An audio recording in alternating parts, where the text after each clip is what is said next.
Bonjour à tous, une nouvelle fois, bienvenue sur Mécanique de la vie, votre chaîne de philosophie. Donc ça fait maintenant une paire d'années que nous sommes ensemble. Nous développons toujours plus ce sujet qu'est la mécanique de la vie, essayer de comprendre rationnellement des lois de l'univers et comment fonctionnerait potentiellement la vie et la vie des hommes surtout, parce que c'est ce qui va nous intéresser.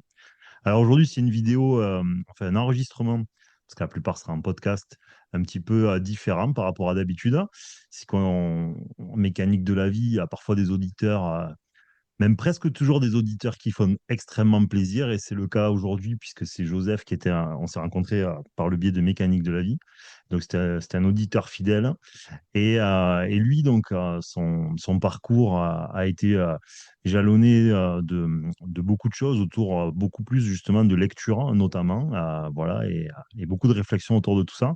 Et donc, on est un petit peu dans ce qu'on appelle un nouveau format, une autre façon de traiter les sujets de la vie, qui vont être, en fait, lui va nous relater certains grands philosophes ou grands penseurs, et on va essayer de commenter tout ça. J'insiste sur une chose d'entrée de jeu, c'est que on ne va, enfin, surtout moi, je ne vais me caler que sur ce qui m'est rapporté par Joseph. J'ai pas envie qu'il y en a qui viennent, enfin, qu'il y en ait qui viennent chouiner parce qu'ils n'entendent pas que ça respecte l'ensemble de l'œuvre. On ne se cale pas sur l'ensemble de l'œuvre, on se cale exclusivement sur ce qui nous est ramené dans le podcast. Exclusivement. Voilà, donc n'attribuez pas ce qui va sortir à l'individu, aux commentaires qu'on va en faire, attribuez la réflexion qui est faite sur les éléments qui sont fournis, simplement. Et amusez-vous à en faire de même éventuellement. Donc, j'insiste là-dessus, s'il vous plaît. On ne veut criminaliser personne. Joseph, comment vas-tu? Ça va bien, merci David. Merci de me recevoir. Alors écoute, bah, du coup, effectivement, moi j'ai 34 ans. Bah, rapidement, mon parcours, j'ai un parcours assez classique, tu vois, de Sciences Po, école d'administration. Aujourd'hui, je suis fonctionnaire pour le ministère de la Justice j'ai toujours été, on va dire, un passionné de spiritualité. Pour moi, le plus important, c'était la quête de sens. Je suis passé par la philo. J'ai fait quelques études de philo. J'ai même enseigné un petit peu. Toujours dans cette idée de quête spirituelle. Et j'avoue que j'étais un peu un déçu. Tu vois, j'étais un déçu de pas mal de choses, notamment de la philosophie. Parce que si tu veux, bon, entre guillemets, j'avais fait pas mal d'études, j'avais une bonne situation, tout ça, mais tant qu'on n'a pas répondu à la question du pourquoi, euh, tu vois, les grandes questions métaphysiques, on reste un petit peu dans l'absurde quelque part. Je vois. Voilà. J'ai tout de suite senti que, tu vois, ces questions spirituelles, c'était un peu le cœur de l'existence. Voilà. Donc, j'ai un peu laissé tomber la philo, tout ça. J'avoue que j'en étais un peu déçu. Et, euh, et voilà, je suis tombé sur mécanique de la vie, finalement, tu vois. Eh bien, écoute, génial. Et Et ça t'a... ça m'a ramené, ouais, en fait, ça m'a vraiment ramené à l'essentiel, en fait, la quête de sens. De fil en aiguille, de mécanique de la vie, je suis tombé en début d'année, c'est vraiment tout récent, tu vois, début 2025, sur un auteur qui s'appelle Carl Jung. Voilà. Eh C'est de bien, cet écoutez, auteur, donc, donc, ouais. et c'est de lui qu'on va parler aujourd'hui. Donc, eh bien, écoute, moi, Voilà, donc c'est Carl je Jung. suis ravi de le faire. Je rappelle à tous ceux qui entendent cet enregistrement que je ne connais pas du tout Carl Jung. Je connais son nom parce que je ne vis pas dans une caverne jusqu'à preuve du contraire, mais je ne sais rien de ses œuvres ni de ses réflexions. Et donc, Joseph va aujourd'hui nous relater des passages, ou en tout cas va nous animer tout ça. Et l'objectif, ça sera effectivement de le commenter autant que possible. Alors après, espérons que je ne sois pas toujours d'accord, parce que sinon les auditeurs vont un peu se faire chier, peut-être même nous, parce que si c'est vraiment un énorme boss, ben, c'est peut-être ce qui va se passer. Mais bon, il n'y a qu'en essayant que nous allons le découvrir. Alors, si tu veux, pour remettre un tout petit peu dans le contexte, c'est pas très important, mais Carl Jung, c'est un auteur suisse. Il est fils de pasteur, donc il est né en 1875, il est mort en 1961. Ça a été le grand élève de Freud, si tu veux. Il y a eu une relation très intense avec Freud jusqu'à la rupture. Donc, c'est un des pères fondateurs de la psychanalyse. Si tu veux, avec lui, donc il y a Carl Jung, il y a Freud et il y a Adler. C'est les trois plus grands psychanalystes, on va dire. Jung, lui, c'est le psychanalyste, on va dire, spirituel. Voilà. Que si tu veux, Freud, c'est le grand psychanalyste rationnel, rationaliste. Donc, en gros, si tu veux, scientifique, pas de. Alors que Jung, voilà, c'est la psychanalyse qui est vraiment partie très loin sur le plan spiritualité. Il a parlé de Dieu, il a beaucoup parlé de l'âme, et il a fait vraiment le lien entre, tu vois, le psychologie, psychanalyse et spiritualité. Et même moi, tu vois, au début, je comprenais pas forcément le lien, tu vois. C'est vrai que psychologie, tu vois, ça vient de la psyché. La psyché, c'est l'âme, tu vois. Donc voilà, c'est en fait c'est totalement raccord. Comment dire? La question spirituelle, la question de Dieu, du sens, de l'existence. Évidemment, ça part de l'âme. Ça, je pense que tu seras totalement d'accord avec ça. Relativement, même si je diviserais et scinderais énormément justement les choses, si vraiment je faisais un travail de rigueur, c'est-à-dire tel que moi je le conceptualise, il y a une espèce de hiérarchisation entre ce qui constitue l'homme. Et donc pour moi, l'âme est une sorte d'absolu qui est antérieur, hein. C'est-à-dire que pour moi, l'âme est incausée. Donc elle n'est pas référée au mental, elle n'est pas référée à l'esprit, parce que pour moi, elle précéderait tout ça. L'âme, en fait, est la source lumière qui est mise par l'origine divine et qui fait en fait la création de l'identité consciente, si je puis dire. Donc pour moi, elle précéderait tout. Si vraiment je fais un travail de rigueur, mais je vais me poser dans le fait du sens que qu'il est communément, qu'elle est communément appelée ou communément nommée ou communément définie pour qu'on puisse se comprendre. Mais pour moi, le mot âme est toujours, à mon sens, toujours biaisé parce que il est antérieur puisqu'il est incausé. Ça serait en tout cas ce qui est le plus logique, puisque je vous rappelle qu'une énergie ne disparaissant pas, ça voudrait dire qu'elle a toujours été là. Donc elle fait partie de quelque chose d'incausé. Alors que le mental lui succède, par exemple, ou l'esprit, parce qu'il a une origine qui le précède. Puisque lui va s'inscrire dans une temporalité parce qu'il est une création d'homme. Et c'est aussi toute la difficulté de ces sujets, c'est que nous essayons de définir par notre mental quelque chose qui le précède. Ce qui Mm. rationnellement n'est pas possible, puisque vous allez employer des mots, alors que quelque part, ça a été créé avant le verbe. Vous voyez le paradoxe. Voilà, bon, c'était juste une parenthèse, manière d'être le plus rigoureux possible. Mais bon, ça rentrait trop dans les détails. Donc, excuse-moi, on reprend. Donc, pour lui, l'âme était, comme il était fils de pasteur, je présume qu'il avait baigné dedans. Donc, il avait quand même un territoire qui était favorable à rajouter une dimension spirituelle que du psychique. Et donc, c'est ce qui a peut-être fabriqué ses travaux, notamment, et ses réflexions. Ouais, ouais, totalement. En tout cas, alors, il se définissait pas forcément comme chrétien, même si, enfin, d'une certaine manière, il le reconnaît, il l'est quand même. Mais bon, bref, il n'a pas forcément écrit directement là-dessus, mais au fur et à mesure de la réflexion, on peut le comprendre aisément. Euh, En fait, pour Jung, je pense que le cœur, un petit peu le cœur réacteur de sa pensée, c'est ce qu'il appelle l'individuation. Alors bon, gros concept, tu vois, ça fait un peu, voilà, ça fait sérieux, mais voilà, si on peut l'expliquer simplement, ça passe. Pour Jung, en fait, le grand chemin spirituel, c'est quelque part, c'est passer de ce qu'il appelle la persona au soi. Donc bon, pareil, là encore, c'est des concepts, ça fait un peu peur, mais c'est pas, voilà, c'est quand on rentre dedans, c'est compréhensible.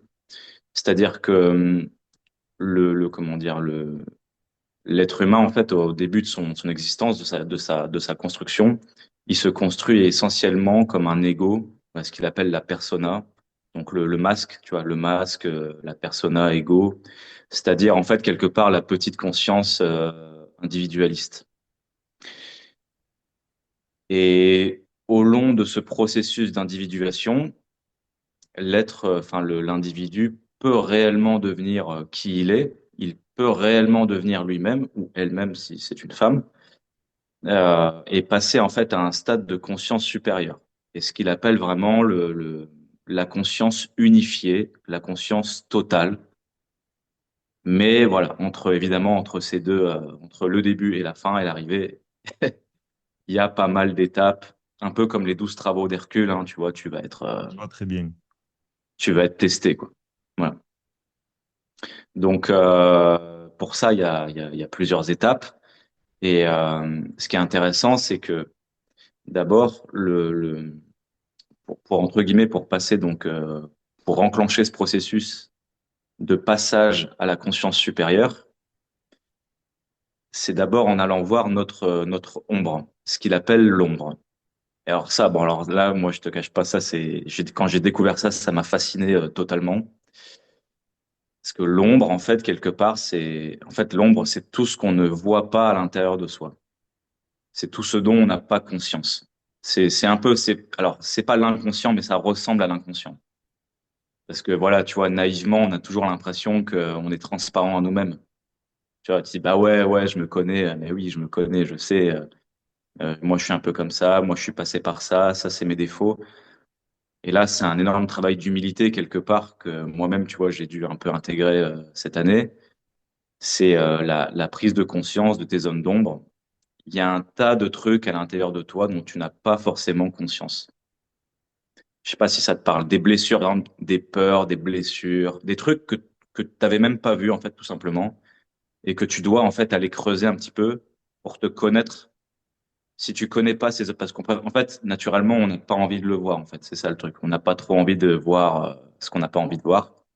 Et en fait, Jung, il nous dit allez d'abord commencer par voir un petit peu la merde qui est collée un peu au fond de votre casserole, en fait. Voilà. Je vois très bien. Je vois très bien son commentaire qui pour moi est essentiel. En tout cas, moi, je suis de ceux qui partagent ça parce que il y a une logique à ça. Il y a une logique. Alors, la première logique, c'est que si tu n'as pas vu, si tu ne comprends pas qu'en fait, tu as tous les maux du monde sont dans l'humain, c'est-à-dire les meilleurs comme les plus mauvais.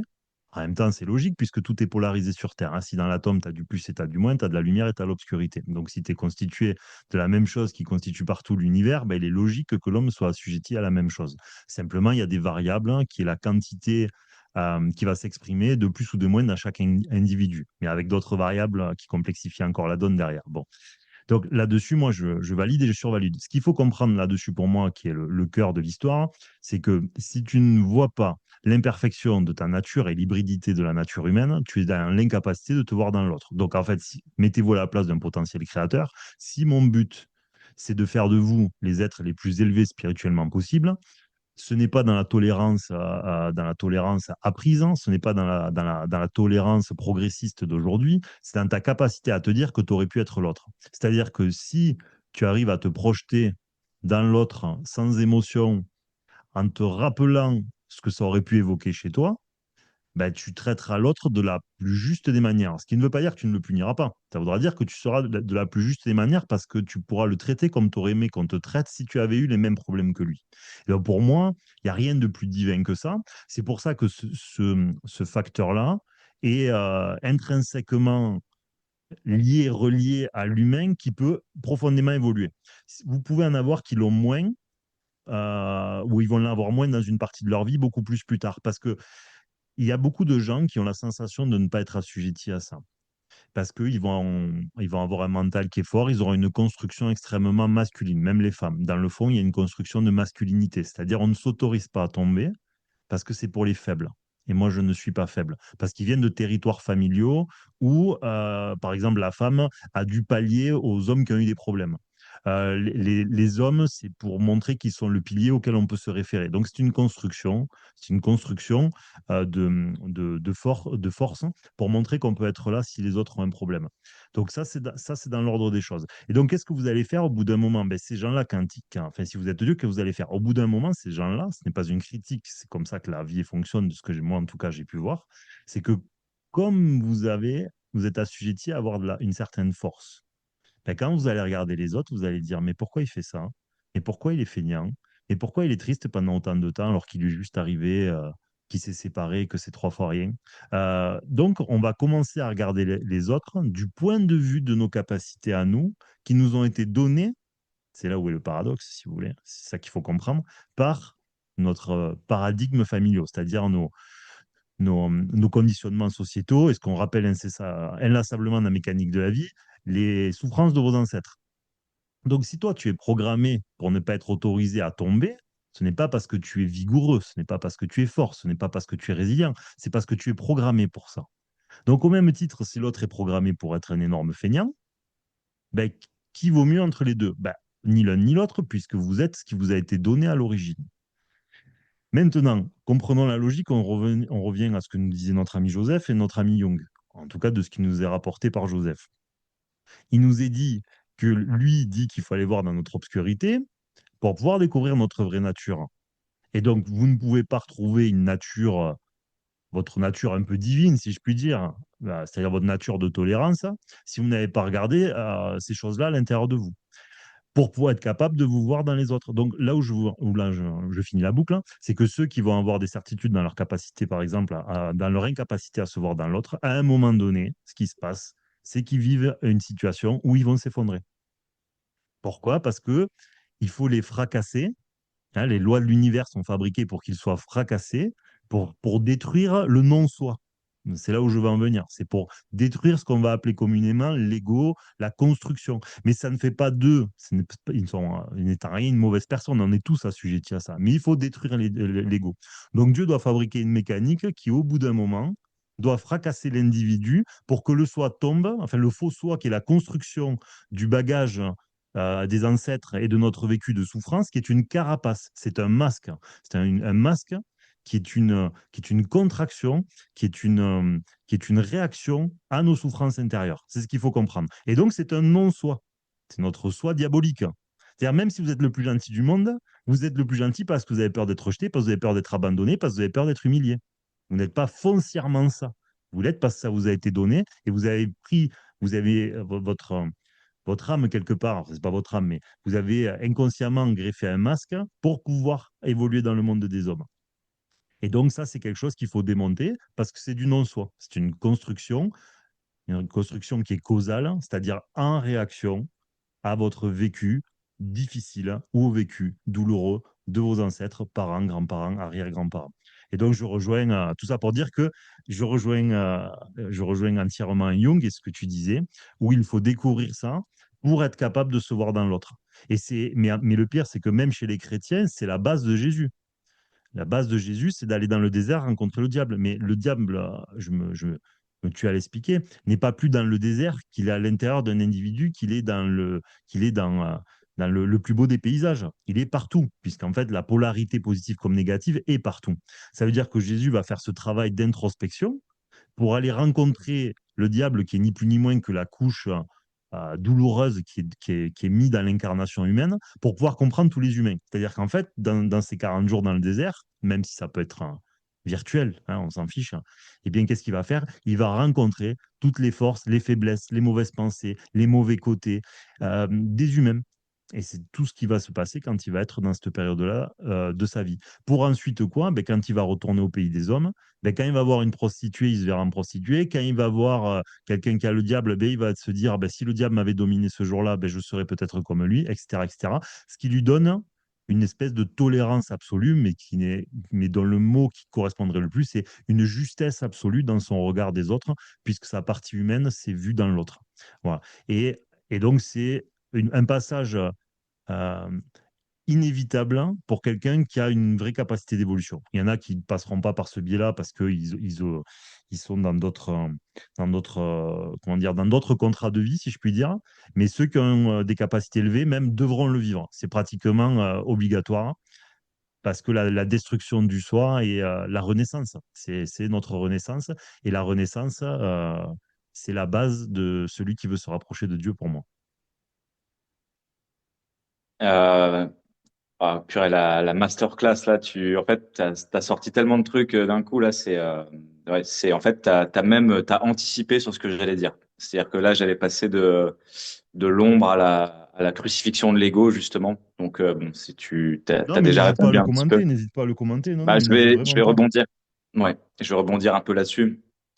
Parce que du coup, effectivement, donc, comme tu l'expliques bien, le fait de vraiment prendre conscience de son ombre intérieure, ça permet donc voilà cette empathie relationnelle, enfin cette empathie intellectuelle. Tu vas comprendre, tu vas moins juger la bêtise ou la méchanceté de l'autre parce que tu vois elle est dans ton propre cœur. Effectivement, c'est vrai, tu vas pas dire, voilà, tu vas moins juger. Celui-là, il a la haine. Celui-là, il est cupide, il est machin, il est pervers, sexuel, parce que tu vois il est aussi dans ton propre cœur quelque part. Et ouais, ça, c'est vraiment une réflexion où tu l'amènes très très bien, je trouve. Et voilà, il parle aussi de Jung, il parle de la crucifixion de l'ego, donc qu'on peut voir dans le Christ, donc on peut voir aussi chez Bouddha. Ça a été ça c'est le même mouvement.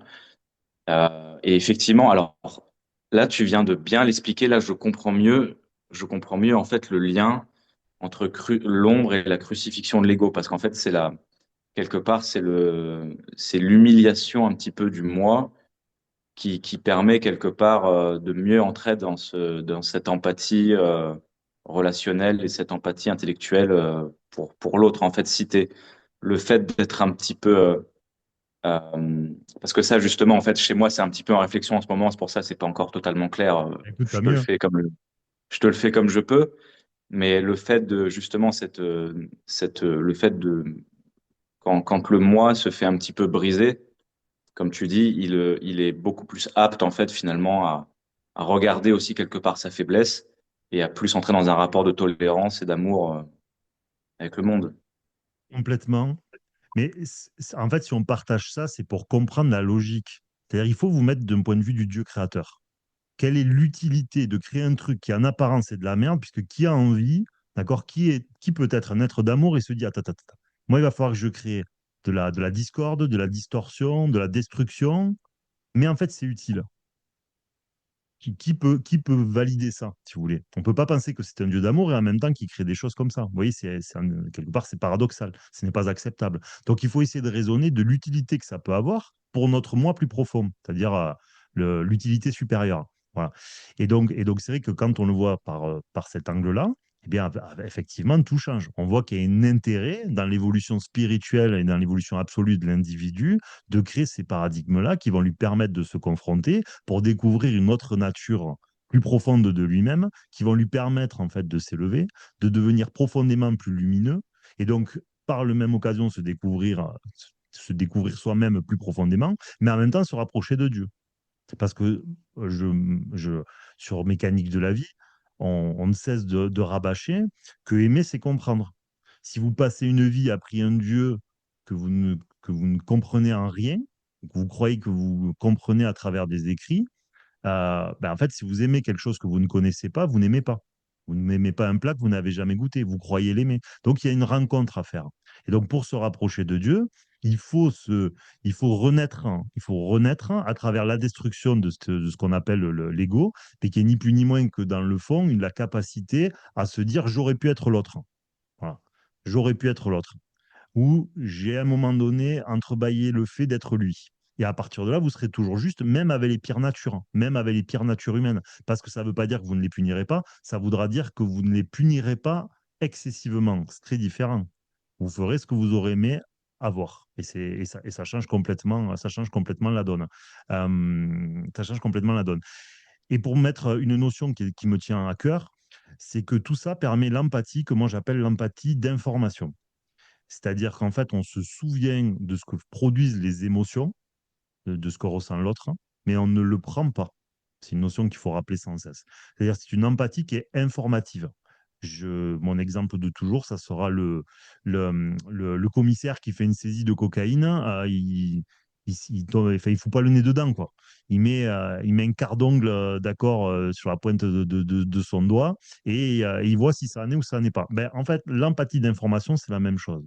Je prends un millionième du volume émotionnel de l'autre, hein, pour avoir le mot juste, hein, l'acte juste, hein, l'action la meilleure qui soit. Voilà.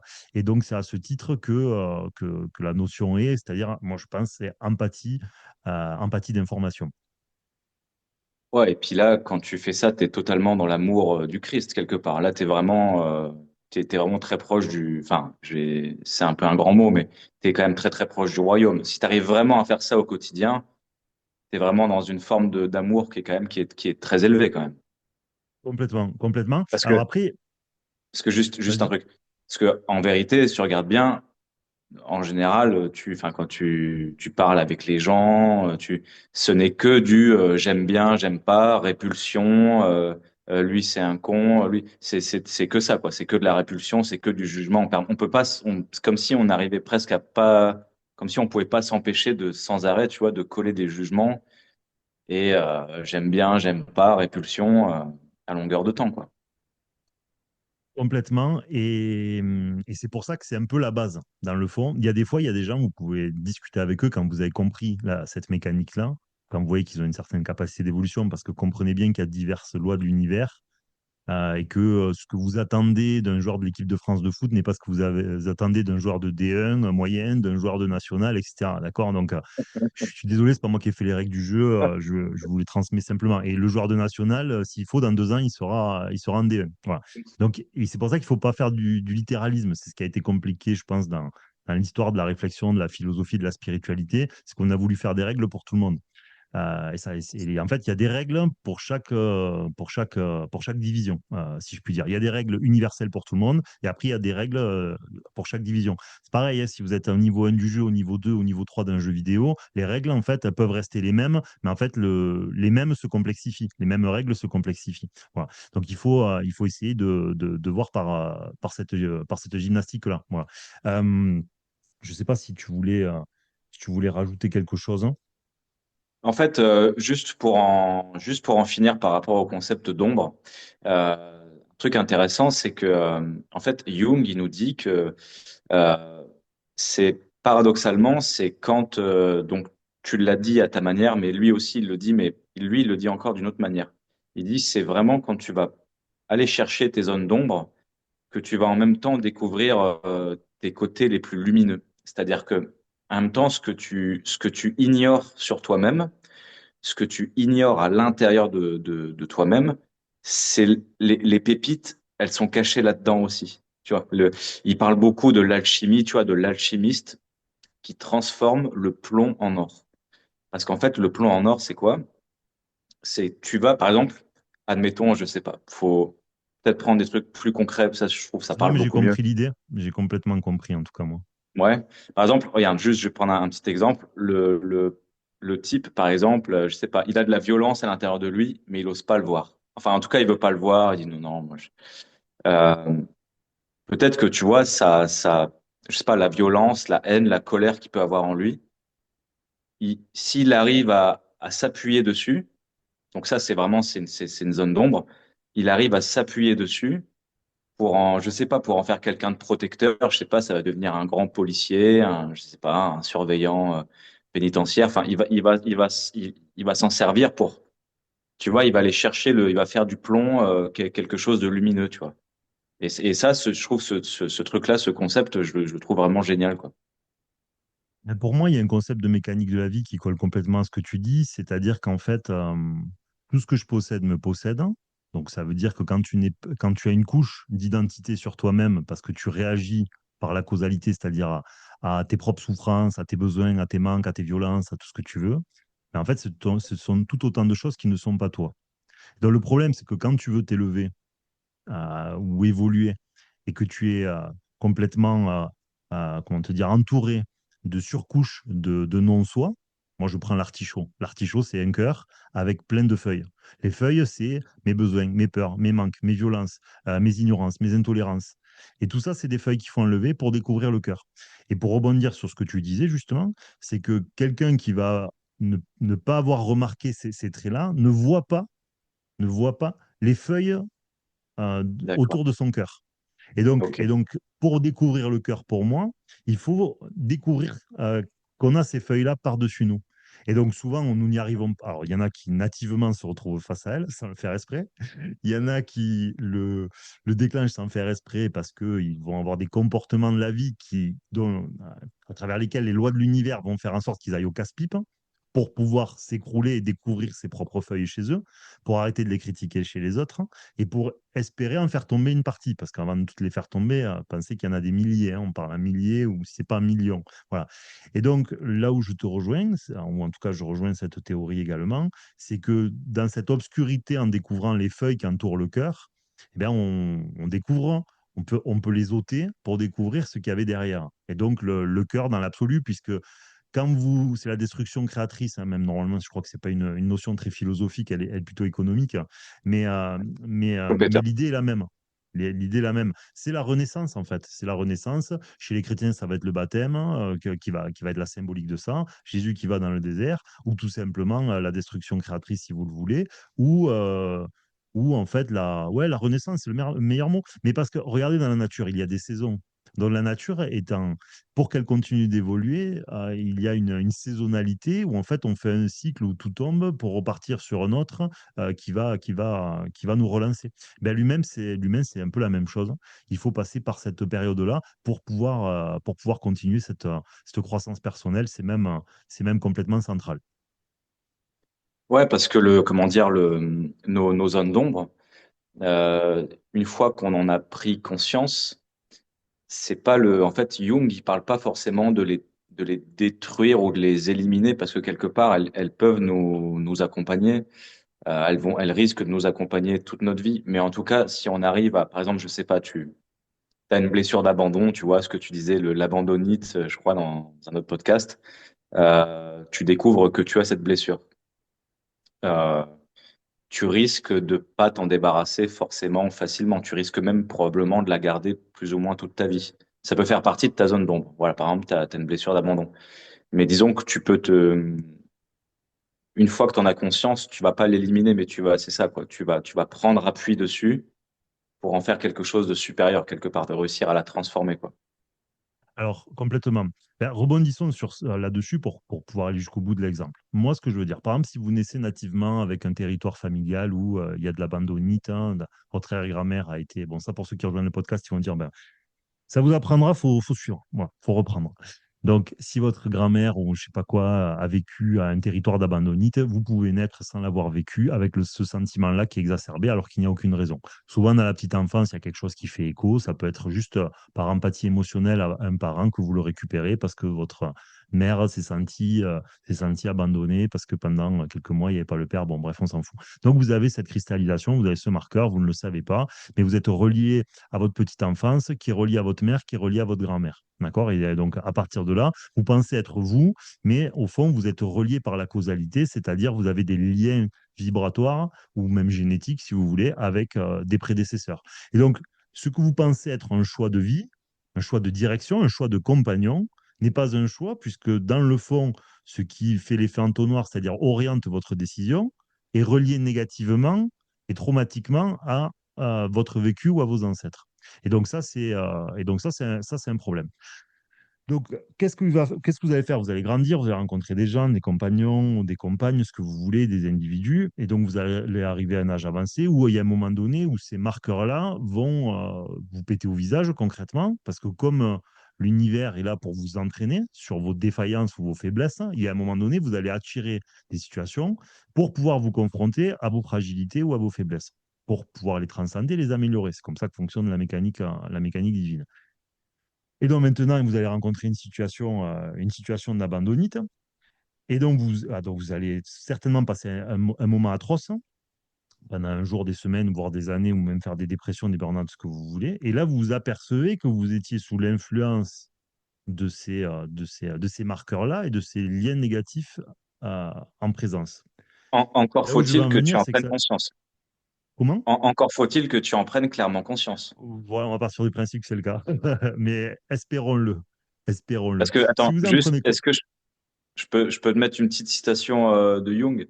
Vas-y, Parce que, vas-y. parce que parfois, justement, tu vas prendre l'épreuve, tu vas la prendre en pleine gueule, entre guillemets, avec, je sais pas, tu vas te faire larguer ou voilà, que sais-je, parce que tu as la blessure d'abandon et donc, comme tu dis, d'une manière ou d'une autre, à un moment donné où la vie, elle va te confronter par rapport à ça. Mais parfois, tu dois subir, enfin, moi, personnellement, je sais pas toi, mais moi, j'ai déjà dû subir parfois deux, trois fois l'épreuve pour pour le comprendre, en fait, tu vois. C'est ça Bien qui est. sûr, bah, c'est le... Parce que la la conscience, elle mécanique vient se pas répète facilement. inlassablement. Si Ouais, tu n'as pas réparé quelque chose sur ta voiture, la panne va revenir. Donc, si toi, tu n'as ouais. pas réparé quelque chose chez toi, ça va juste ressurgir à un autre moment ou ailleurs. C'est ça, et c'est ça qui est compliqué, parce que en fait, la clé, c'est la conscience. Alors, oui et non. Alors, oui, la conscience à travers le discernement, c'est-à-dire que j'entends par là le diagnostic. C'est-à-dire, c'est la conscience au sens du diagnostic et du discernement. Donc là, je te rejoins à 100%. Le problème, c'est que tu peux le savoir, tu peux être en totale incapacité de changer quoi que ce soit. Et c'est le cas de la plupart des humains. C'est-à-dire que ceux qui ont un Bon. peu d'intérêt pour se comprendre vont avoir le bon diagnostic, mais vont être en incapacité de changer la donne malgré toute la volonté. Et ça, c'est ce qu'on aborde dans mécanique de la vie, c'est parce que le problème, c'est qu'il y a d'autres variables qu'il faut rajouter pour augmenter les probabilités que ça arrive. Et là où je voulais en venir par rapport à l'abandonnite, ça veut dire que si vous comprenez que toute votre vie, vous avez été téléguidé par ça, et que vous avez attiré telle personne pour ça, tel patron pour ça, telle entreprise pour ça, etc. Bon, ça veut dire que vous êtes ce qui vous a été donné. C'est une notion que je me tue à expliquer dans mécanique de la vie. C'est-à-dire que vous n'êtes pas foncièrement gentil, par exemple, simplement, quand vous avez un territoire d'abandon, vous avez peur qu'on vous laisse si vous n'êtes pas gentil. Ce qui fait que ce que vous pensez être de la gentillesse et là où vous pensez être une bonne personne est en fait décuplé par, dans le fond, un traumatisme ou un territoire d'abandonite.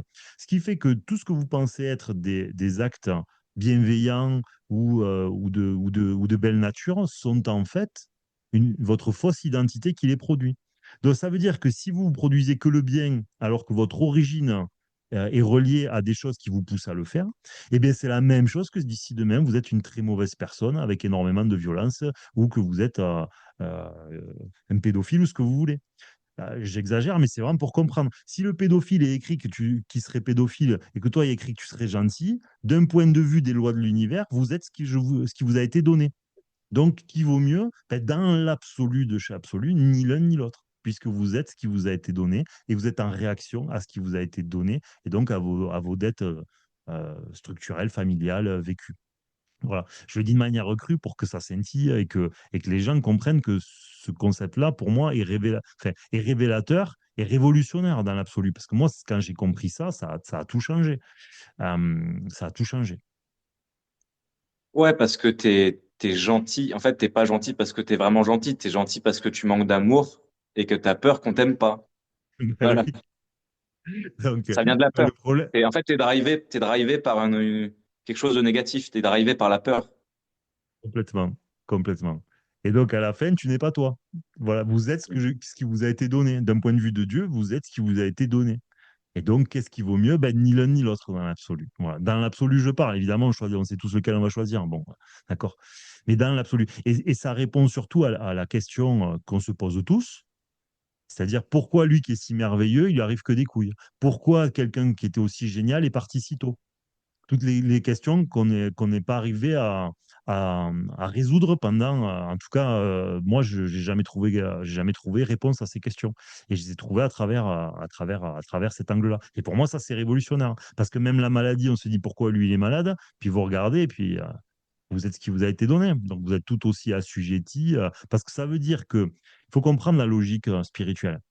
Si tu es relié à un traumatisme qui te pousse à te conduire de manière extrêmement gentille parce que tu as un territoire de peur d'être humilié, peur d'être rejeté, peur d'être abandonné, mais en fait, tu es relié au traumatisme. Le traumatisme, c'est quoi? C'est la fréquence négative. La fréquence négative, c'est quoi? C'est le diable, si vous voulez. Donc, vous pouvez passer par le biais qui soit religieux, qui soit pratiquement mathématique ou quantique, ou par le biais simplement rationnel univers. Mais en fait, tout colle. Voilà. Et au même titre, si au bout d'un moment, il n'y a que du soleil, ben, il n'y a plus de nature puisqu'elle a besoin de pluie. Donc trop de positifs et négatifs, trop de négatifs devient positif. Puisque s'il ne fait que pleuvoir aussi, la vie n'est pas prospère. C'est la rencontre entre deux polarités excessives qui fait l'équilibre et qui fait la prospérité. Et là, si on refait un parallèle avec ce que Joseph nous disait tout à l'heure, ça veut dire que si vous rencontrez votre part d'ombre et que dans cette part d'ombre, vous arrivez à comprendre ce qu'il y a à comprendre d'elle pour pouvoir vous voir dans les autres, ben, ça veut dire que votre part d'ombre qui représente votre négatif intérieur va être transcendée dans une espèce de positif. Et donc, vous allez faire rencontrer votre nature maîtrisée négative d'une part, et votre nature transcendée lumière d'autre part. Ça fait que votre nature sombre va rencontrer votre nature lumineuse. Et dans la rencontre des deux, crée l'équilibre. Créer l'équilibre. Et l'équilibre, c'est la fréquence de Dieu, si vous voulez. Et c'est la fréquence de la prospérité, c'est la fréquence de la création, c'est la fréquence de l'atome. Et dès qu'on change et qu'on déséquilibre les polarités, donc c'est-à-dire le plus et le moins, donc l'ombre et l'obscurité, eh bien, il y a une cassure qui doit être faite pour trouver un nouvel équilibre, voilà, qui n'est pas souhaitable pour un humain. Voilà, nous, c'est des micro-déséquilibres qu'il faut qu'on. Si on en a un trop gros, ça poserait problème. Mais en tout cas, c'est l'idée. La métaphore était là pour l'idée. Ouais, et du coup, j'ai retrouvé une citation de Jung là qui pourra faire un peu écho à ce que tu as dit. Il dit, les crises, les bouleversements, les maladies ne surgissent pas par hasard. Ils servent d'indicateurs pour rectifier une trajectoire, explorer de nouvelles orientations, expérimenter un autre chemin de vie. Donc là, Ah ben moi, je ne. on revient un petit peu à ce que tu disais, que le mal, ouais, bon, ce qu'on peut prendre parfois, ce qu'on peut être confronté parfois douloureusement, ça peut être souvent pour un bien supérieur. Mais si on arrive à y mettre de la conscience, c'est ça le. Il faut y mettre du diagnostic dessus autant que possible, hein. Et en fait, plus c'est logique, plus ça va donner du sens. Et plus ça va donner du sens, plus on saura à quoi s'atteler et donc à changer les choses derrière. Donc, ça, c'est clairement central. De toute façon, tout mauvais diagnostic n'a peu de probabilité d'occasionner une guérison. Je pense que tout le monde en conviendra. Donc, le juste diagnostic de soi-même est la base, hein, d'un changement durable. Parce que si le diagnostic est mauvais, les choses vont réarriver prochainement. Donc, c'est tout l'intérêt que le diagnostic soit le plus juste possible. Et j'avais aussi une petite citation sous la main là que j'aime bien. Il se Il dit, régale. ceux qui n'apprennent rien des faits désagréables de leur vie forcent la conscience cosmique à les reproduire autant de fois que nécessaire. Ce que tu nies te soumet, ce que tu acceptes te transforme.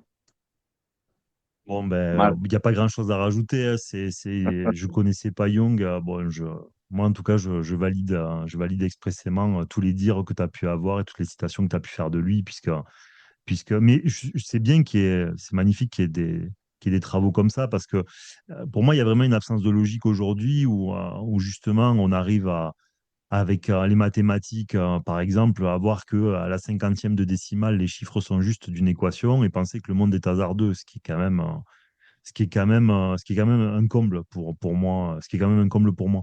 Parce que l'univers peut pas être complètement précis et ce qui arrive aux hommes complètement imprécis. C'est pour ça que le mot hasard, je m'en suis jamais satisfait. Et donc, quand il vient dire que ce soit la maladie comme les événements, quand ils surviennent, bah, c'est qu'ils ont un intérêt cosmique. Bah, on peut que valider ça. On peut que valider ça. Alors après, évidemment, on peut toujours dire que, il n'y a aucune intelligence dans l'univers, mais le problème, c'est que l'univers est cyclique. Les choses ne peuvent pas être à la fois cycliques et hasardeuses, hein. Par définition, c'est deux opposés qui peuvent pas se marier. Donc, il est logique qu'il y ait une intelligence d'origine, quel que soit le nom qu'on lui donne. Et donc, à partir de là, que la mécanique qu'elle met en place est un sens. Et surtout pour l'homme, qui est quand même le grand testé de l'histoire, hein, puisque l'homme a une. L'homme est testé à travers je peux pas, ce qui est mieux, ce qui est moins bien. Tout ce qui produit à effet immédiat est souvent mauvais, tout ce qui est à long terme produit plutôt du bien. Donc on a toujours à choisir entre bien bon, mal et mauvais. Ce qui laisse suggérer à quel point l'homme est testé. Et donc celui qui est le plus au centre d'une mécanique qui l'entoure, pardon, et très probablement celui pour qui elle est le plus précise, obligatoirement, puisque la mécanique va être d'autant plus précise que sa fonction, à mon avis, est de faire vivre une expérience spirituelle aux humains. Et donc, évidemment, on ne peut que douter du minutie à travers laquelle elle a été produite pour pouvoir être efficace hein, sur la vie des hommes et porter les fruits qu'elle doit porter. Voilà. D'autant encore plus précise que ce qui est nécessaire peut-être pour le fonctionnement des océans ou je ne sais quoi. Euh, ça paraît être dans l'ordre des choses en tout cas. Ouais, exactement. Et du coup, si je veux reprendre un petit peu le fil, ce sur quoi on a démarré, donc comme je te disais, pour Jung, entre guillemets, le processus spirituel, enfin, lui, ce qu'il appelle l'individuation, donc ce processus par lequel tu vas passer d'une conscience inférieure à une conscience supérieure, cette espèce de processus naturel de développement de la personnalité.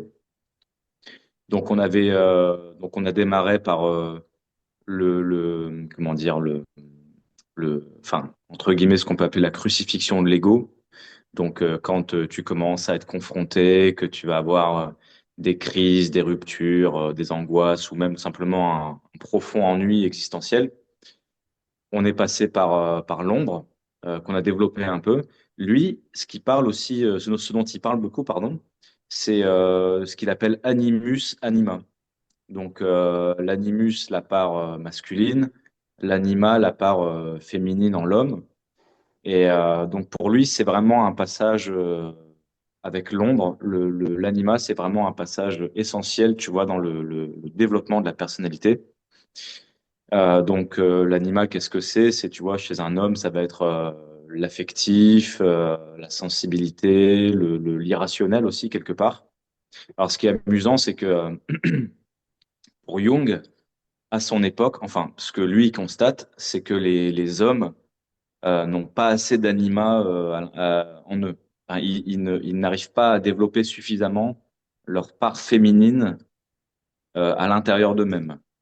Ils sont trop dans, tu vois, ils sont trop dans la force, le courage, la volonté, la rationalité aussi. Voilà, ils sont pas assez dans la Confrontation, ouais. sensibilité, le sentiment, Mm. ouais, l'abandon, tout ça. Et alors, bon, sans rentrer dans les controverses actuelles, bon, aujourd'hui, je sais pas si c'est le manque d'anima chez les hommes. Il y a peut-être, parfois, il y a peut-être un manque de masculinité tout court aussi, d'ailleurs.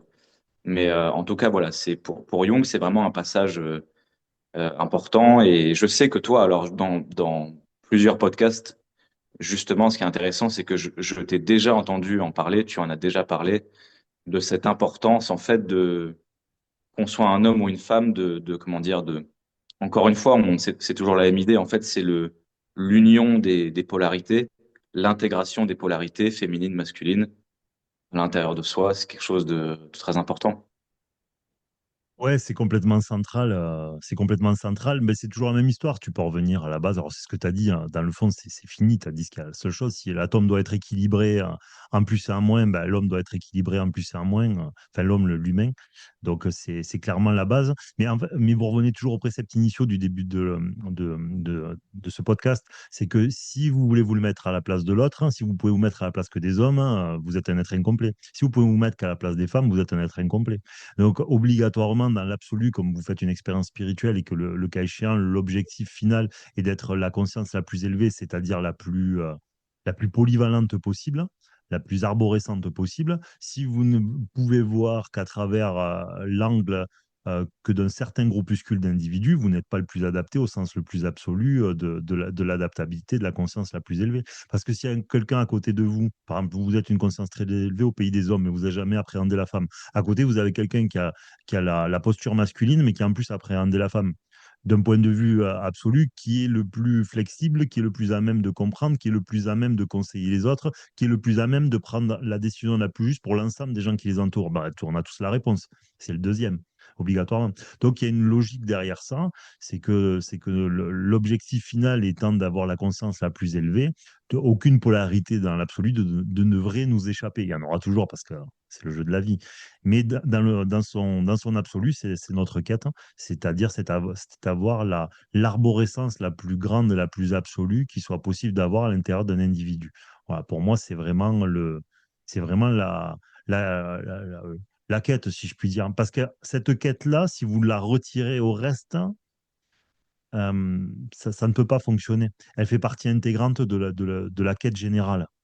Parce que vous ne pouvez pas vous élever si vous ne comprenez pas les autres. C'est la base. Parce que, alors, je vais dire un truc, j'ai pas, je crois que j'ai jamais dit, mais qui dans le fond est logique. Vous devez, en fait, le but d'évoluer, il faut toujours vous dire que vous êtes là pour épouser des paradigmes toujours plus euh, élevés. Donc, dans le fond, le but, c'est de faire germer en vous la nature la plus divine qui soit, pour vous retrouver avec des problématiques, même si vous ne les avez pas, mais d'un point de vue de l'imaginaire, on pourrait vous les donner, c'est-à-dire des responsabilités divines. J'entends par là que vous devez, pour pouvoir comprendre, avoir une conscience élevée, le but est de se rapprocher de ce que le créateur a voulu faire comme création. Et donc, le fait d'envisager toutes les natures et toutes les possibilités, et plus vous devenez efficient là-dessus, plus vous pouvez retrouver une nature créatrice, au sens du créateur, hein, pas créatrice pour aller faire de la peinture, hein, au sens du créateur. Ça veut dire quoi? Ça veut dire qu'à un moment donné, c'est comme si votre cerveau était capable de reprendre son génie créateur en lien avec le créateur absolu. C'est comme si vous deveniez, alors je vais abuser, mais l'idée un peu, c'est comme si à la fin vous faisiez des mini-chefs de tribu. C'est-à-dire que c'est le plus sage, le plus relié au créateur, qui devrait administrer sa tribu. Vous voyez? Parce que vous lui donnez des responsabilités où chacune de ses décisions peut avoir des conséquences directes. Je suis très clair sur ce que je pense, je ne trouve pas que ce soit extrêmement bien expliqué. Je trouve pas que ce soit extrêmement bien expliqué. C'est-à-dire que le but, dans le fond, ça sera toujours de comprendre plus le Dieu, si vous voulez. Je sais que les gens détestent ça, mais le Dieu de la création, pas le Dieu dans son sens absolu, le Dieu dans le sens du Dieu qui a voulu qu'on comprenne des choses de lui. C'est le but de l'incarnation. Pas Dieu. Dieu, il nous montre que ce qu'il veut. C'est une conscience infiniment plus élevée, donc il ne nous montre que ce qu'il a bien envie. Donc, ce que nous voyons et ce qu'il veut que nous sachions, grosso modo. Donc, notre process d'évolution et notre complétude et l'augmentation de notre conscience nous permet de comprendre les raisons pour lesquelles le Créateur a fait euh, certains choix dans ce qui régit la vie des hommes. Et donc, à un moment donné, nous sommes les plus à même de comprendre les raisons pour lesquelles quelque chose qui va paraître injuste à 99,9% de l'humanité, eh bien, vous allez finir par le trouver normal, parce que d'un point de vue du créateur, dénué de toute émotion, mais que par conscience pure, vous comprenez l'intérêt supérieur de l'existence de cette création. J'ai bien expliqué, Joseph, parce que je suis très clair avec ce que je pense, et d'habitude, je l'extrais très bien, et là, moyennement, je trouve. Ben, par exemple, alors, je ne sais pas si j'ai bien compris, mais par exemple, je vais essayer de le mettre de manière concrète. Tu me dis si, comme ça, tu me dis Bah, si je j'ai te bien coupe, je compris suis ou pas. désolé, après tu me le dis. Attends, je te coupe parce que j'ai un truc en tête. En gros, admettons demain, Dieu doit choisir un roi pour, c'est métaphorique, hein, doit choisir un roi pour la France dans un monde qui doit se redresser, hein, pas un ange déchu, hein, ça on en a déjà qui sont en place. Non, mais on va dire vraiment au sens le plus divin qui soit, d'accord? Comme à l'époque, ils pouvaient choisir des prophètes.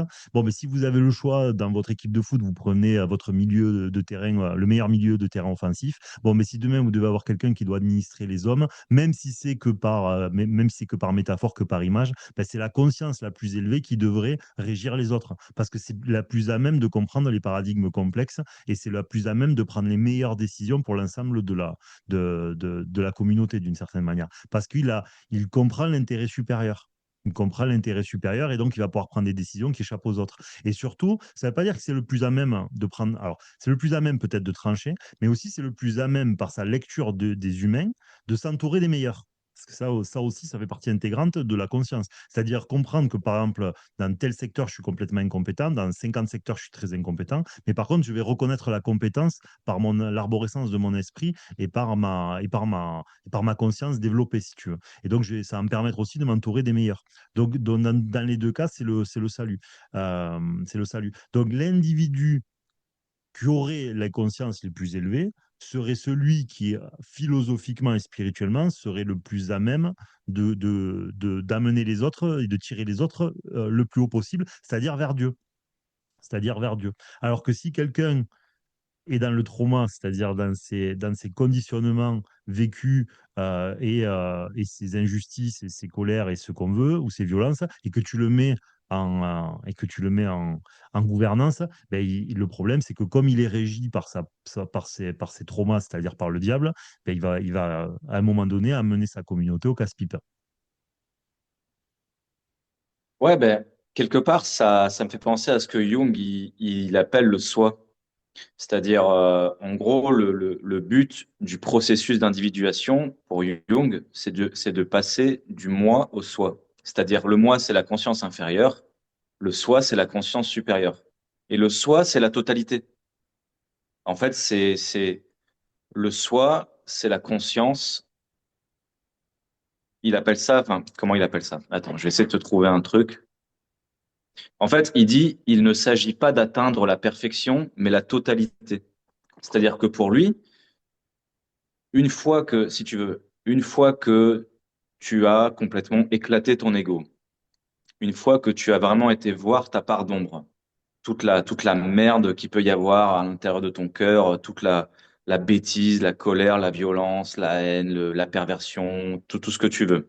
Une fois que tu as mis le féminin, le masculin en toi, une fois que que tu as fait l'intégration des polarités, que tu vraiment été, voilà, que tu as été voir, que tu es capable du chaud et du froid, mais que tu choisis le tiède, que tu choisis l'équilibre, mais que tu es capable du chaud et du froid. Une fois qu'en fait en fait, tu es dans une forme de totalité.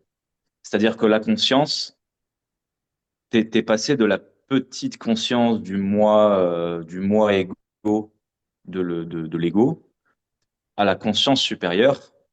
La conscience supérieure, c'est ça, c'est la totalité. Et lui, il dit, c'est Jésus-Christ à l'intérieur de toi. Pour lui, le soi, c'est Jésus-Christ. D'accord. Parce que parce que quelque part,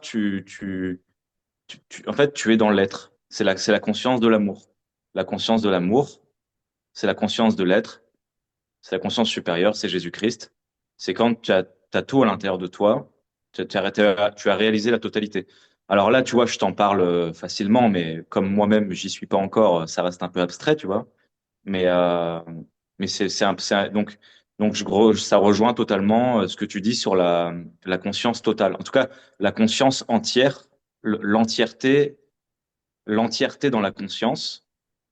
En fait, tu as conscience de la vie, de toi-même et donc de la vie dans toutes ses facettes et dans toutes ses complexités. Et donc, tu es beaucoup plus à même de comprendre le bien et le mal. Pourquoi existe le mal? C'est parce que c'est pour un bien supérieur. Parce que Dieu, Complètement. c'est conscient de l'amour. Complètement. Mais moi, je valide complètement ça parce que Dieu, un des surnoms qu'on donne, c'est conscience supérieure. Et donc nous, dans le fond, cette complétude de la conscience, c'est une forme de conscience supérieure que retrouver. En fait, nous l'avons perdu parce que quand on s'incarne, on vient mettre une couche d'obscurité sur l'homme. Et le but, c'est de retrouver bon, moi j'appelle ça conscience imposée, euh, cette conscience beaucoup plus élevée des choses. Parce que c'est simple, le créateur a la pleine conscience de l'intégrité de sa création. C'est ça, c'est ni plus ni moins que ça. C'est-à-dire chaque un ingénieur a la pleine conscience de sa création aussi. Quelque part, ce qu'on a créé, on sait très bien tout ce qu'on a créé. Même si des fois on peut avoir un trou, mais Dieu n'a pas de trou. Bon. Mais l'idée, c'est de se dire qu'on connaît parfaitement notre création. Donc nous, en être qui devons devenir complet, ben, c'est d'avoir de plus en plus conscience de la création et de son entièreté. Et donc retrouver la complétude du fonctionnement des grandes lignes de la création, ben, c'est ça le but de la vie et c'est ça qu'on appellerait la conscience complète ou la conscience élevée. Parce que complète, bon, moi, je pense pas qu'on puisse atteindre ça. Mais, sauf si c'est peut-être Jésus.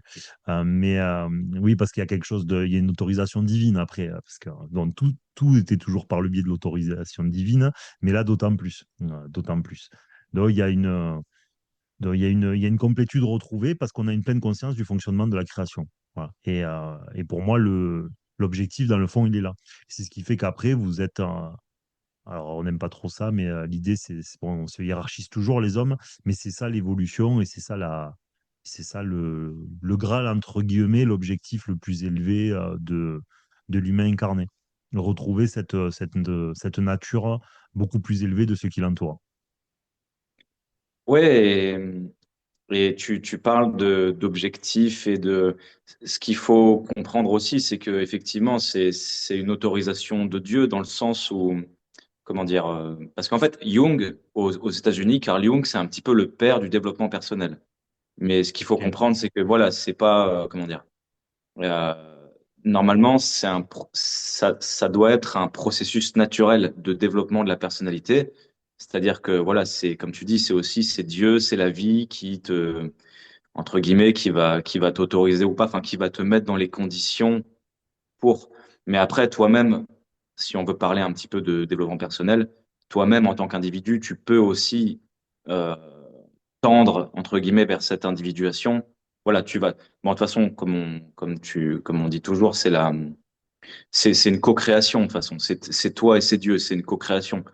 Tu, tu, tu peux y aller, tu peux commencer. Donc, tu peux déjà commencer par faire un travail sur l'ego, un travail sur l'ombre. Ça, c'est en plus, c'est tellement passionnant, tu vois, d'apprendre à vraiment se connaître. Et puis après, effectivement, c'est une co-création, c'est toi, mais c'est puis après, c'est aussi Dieu, voilà, qui t'autorise ou qui t'autorise pas. Alors, ce que précise Joseph, pour ceux qui n'auraient pas entendu les podcasts où on en parle, c'est que dans Mécanique de la vie, on considère que vous pouvez faire tout ce que vous voulez, dans l'absolu. Il y a toujours une validation divine qui doit être là. Parce que j'ai vu énormément, je dis ça pas par, comment vous dire, par parti pris, parce que j'ai vu beaucoup de gens produire énormément d'efforts et que ça ne marchait pas. Et que ça ne marchait pas, ou des fois on veut aller plus vite et ça ne marche pas non plus. Donc, qu'on le veuille ou non, il y a une espèce de loi de l'univers où il y a un contrat supérieur à nous-mêmes, où où cette accélération n'est pas possible. Mais pour une simple et bonne raison, la plupart du temps, bon, il y a quelques variables, il faudrait toutes les énumérer, il faudrait que je me pose pour penser à toutes, mais pour une simple et bonne raison, c'est que des fois, le problème de l'humain, c'est qu'on veut griller des étapes. On est, euh, on est l'enfant qui est sommes en CP et voulons se retrouver en cinquième.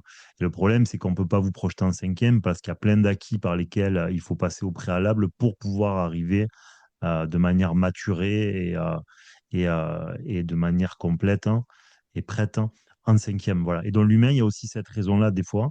C'est une des raisons parfois pour lesquelles les choses n'accélèrent pas. C'est qu'on doit passer par des étapes. Bien que dans une grande majorité de cas, j'insiste vraiment là-dessus, les choses ne s'améliorent pas parce que nous ne comprenons pas les mécanismes subtils en fait de l'existence. Parce que sans parler d'accélérer, déjà, quand on est en difficulté, de vite passer à autre chose. Moi, c'est un peu là-dessus que j'insiste, parce que je trouve que beaucoup de gens tournent énormément en rond. Alors, je ne leur jette pas la pierre, c'était eux, demain, ça peut être moi. Mais c'est surtout, il y a une méconnaissance des fonctionnements subtils de la vie. Et donc, de ce fait-là, on stagne pendant très longtemps dans quelque chose qui est dommage, parce qu'on pourrait réellement passer beaucoup plus vite. Parce que nous raisonnons nous ne raisonnons pas en comprenant ce qu'on oublie, c'est que c'est un Dieu d'amour qui a envie qu'on passe à autre chose. Donc, si on modifie les choses qu'il attend de nous, ça va beaucoup plus vite. En fait, notre état s'améliore de suite. Je vous dis pas de vous élever plus, je vous dis que votre état s'améliore relativement rapidement quand vous comprenez ces choses-là. On parlait tout à l'heure, par exemple, des terrains d'abandonite. On va continuer là-dessus puisque nous y sommes. Disons que, par exemple, vous aidez tout le temps tout le monde et qu'à partir de maintenant, vous avez compris, donc vous commencez à dire non. Ben, c'est ce que le créateur va attendre de vous, puisque c'est votre non-soi qui vous fait dire oui. Quand on vous demande quelque chose, un service, vous êtes surmené au travail parce qu'en fait, vous dites toujours que vous pouvez, parce que sinon vous allez avoir peur de ce qu'on va penser de vous. Vous allez sinon avoir peur qu'on ait également une mauvaise opinion, que vous ne soyez pas capable, puisque vous doutez trop de vous. Donc, qu'est-ce que vous allez faire le lendemain? Ben, si vous avez conscience de ça, vous allez commencer à dire non, vous allez commencer à respecter vos limites, vous allez commencer à avoir moins peur de ce que les autres vont penser de vous. Et donc, à partir de là, vous produisez des efforts, c'est-à-dire vous dites, je ne veux plus être l'esclave de mon non-soi, c'est-à-dire je ne veux plus être l'esclave de mes traumas d'abandonnite et de mes marqueurs d'abandonnite. Donc vous refusez l'obscurité des traumas et vous invitez la lumière chez vous. Et donc vous allez faire des petits efforts dans le fond, parce que faire ce que je viens d'énumérer, bon, ça peut être difficile pour quelqu'un qui a ses marqueurs. Mais si vous êtes tenace et que même si c'est pas parfait, faites des efforts, ben c'est comme ça que Dieu va dire, ah, il a bien travaillé le petit. Tiens, je peux te donner, tu avais une blessure qui s'exprimait à 100 degrés, ben, je t'amenuis de 20% par exemple. Donc aujourd'hui, tu n'es plus qu'à 80. Parce que vous avez produit des efforts dans ce sens.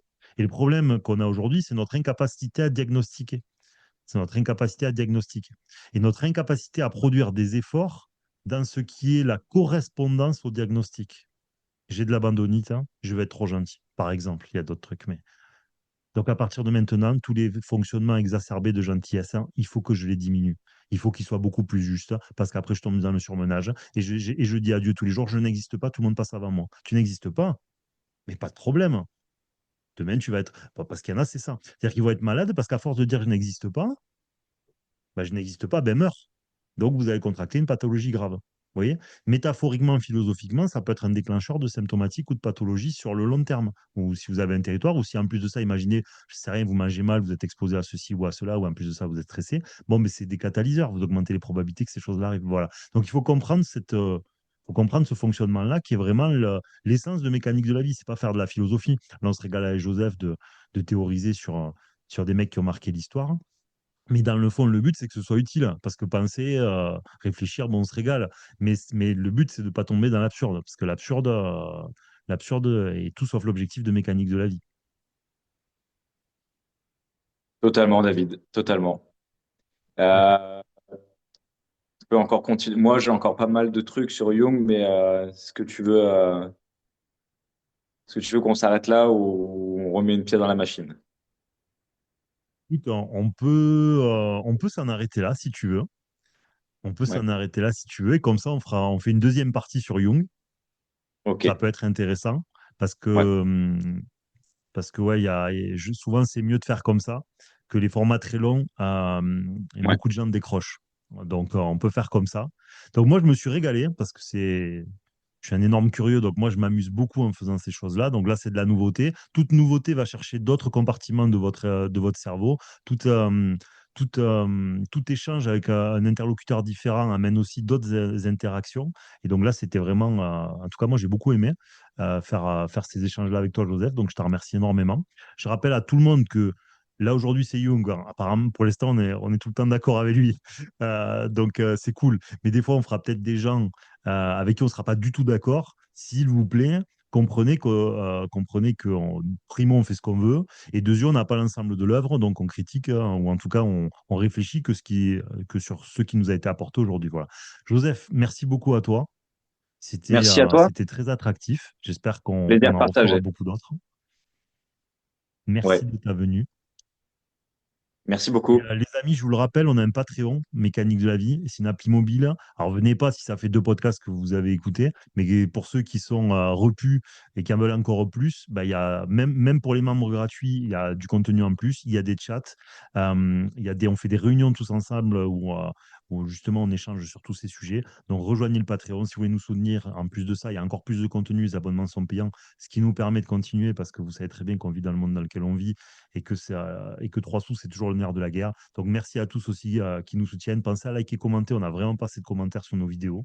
Vous êtes tellement sages que vous finissez par même plus prendre 20 secondes. Tu sais, nous, on a des stones maintenant. Tu sais, les mecs qui sont tellement sereins qu'ils osent même plus toucher le clavier de leur ordinateur, tu vois, ou tapoter leur smartphone. Voilà. Bon, merci à tous en tout cas de suivre Mécanique de la vie, l'équation dont vous êtes l'inconnu. Merci à Joseph une fois de plus de ta présence et à très bientôt sur le podcast. À bientôt les amis.